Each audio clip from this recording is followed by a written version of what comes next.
आपको स्क्रीन पे क्वेश्चन दिख रहा होगा। In examination 20% student fail in math, 15% fail in English, 25% student fail in Hindi, 5% student fail in math and English, 10% student fail in English and Hindi, 15% of student fail in math and Hindi, 2% student fail in all the 3 subject. अगर इसको percentage के तरीके से solve करने लग गए तो question solve नहीं होगा। इसको सोल्व करने का तरीका देखो, ऐसे 3 सर्कल बनाने आपको, ऐसे एक बनाना है मैथ्स का, एक बनाना है इंग्लिश का, एक बनाना है हिंदी का। ये 3 सर्कल बना लोगे आप।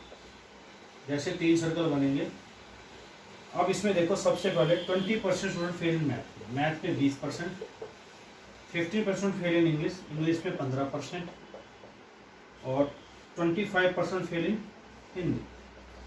अब इसको सोल्व करने का तरीका ये है, सबसे पहले तीनों में ये वाला करो, 2% student fail in all the 3 subject, 2% तीनों में फेल। अब कोई 2 ले लो, 5% student fail in math and English, 5% math और इंग्लिश है, 5% लेना है तो 2 आगे बचा कितना 3। 10% student fail in English and Hindi, English और हिंदी में 10% है, 2 ले लिया बचा कितना 8। उसके बाद 15% student fail in math and Hindi, 15% math और हिंदी में 2 ले लिया बचा कितना 13। अब देखो इसको करने का तरीका, 13 2 15 3 18, टोटल 20 है, 18 आ चुका, बचा कितना 2।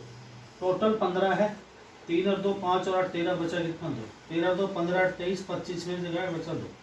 अब देखो 3 सब्जेक्ट में फेल, 3 में फेल 2, 2 सब्जेक्ट में फेल 13 + 3 + 8, 13 और 3 16 और 8 24, एक में फेल 2 + 2 + 2 6, टोटल फेल हो गया 32%। फेल 32 है तो पास कितना बचा बेटा 68%। इस सवाल का आंसर हो जाएगा, ये पास वाला है।